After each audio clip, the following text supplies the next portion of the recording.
There are two things that you need when you take your boards. Let's be honest about this. I've taught board review courses all around the country. I've worked with lots of students that are taking the boards for the first time, that are recertifying for the boards, people who failed the boards once, twice, 3 times. We all want the same thing. We need to pass our boards, and we need something else. We need to be confident that we have the minimal knowledge to get that accomplished. So we need to pass our boards, and we need to be confident about it. That's what this program, Demystifying the Boards, is designed to do. It is not a comprehensive board review course because you don't need that. You don't need that to pass your boards. The facts are, if you get 100% on your boards, do you get a 50% raise? Do you get a 100% raise? No. The boards are a game. You have to play the game, and you have to win at the game, and winning the game means passing your boards. This is a concentrated board review course that applies 2 principles of economics. One is the law of diminishing returns, meaning that you can study 200 hours and probably do fine on your boards as long as you're studying appropriately. Or you could study about 20 hours and do just as well. This course is designed to give you the most information in the shortest amount of time and make it memorable, make it funny, entertaining, to give you images so when a question's in front of you, an image pops in your head and you're in the ballpark. You have a good idea of where they're going with this question. So one is the law of diminishing returns. The second thing is selective negligence. Selective negligence, meaning we're going to pick topics and ignore them because either they're too complicated, they're too small of a part of your boards, like heart blocks. Heart blocks can be very tricky to understand and understand well. And it may be one question on your boards. For me to teach an audience heart blocks, it may take 45 minutes to really get it and get it well. In that same 45 minutes, I could teach about congestive heart failure and angina. Okay? That's a big bang for your buck. Selective negligence and the law of diminishing returns.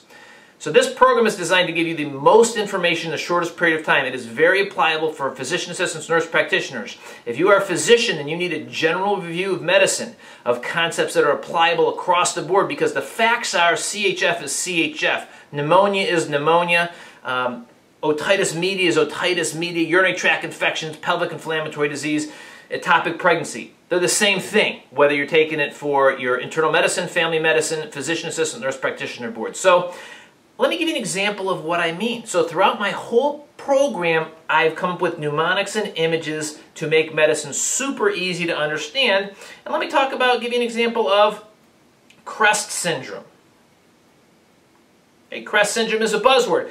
And if you look at this list in front of you, gastroenterology's got scores of buzzwords. You really need to know these buzzwords. Why? Because you need to pass your boards and you need to be confident. So when you hear something like volvulus or achalasia or Barrett's esophagus, you already have a bunch of knowledge already stored in your brain. So when we talk about CREST syndrome, let me give you an example of one of the teaching techniques I use, and I call it a linking technique. A linking technique. Picture this for a second. You have a tube of CREST toothpaste.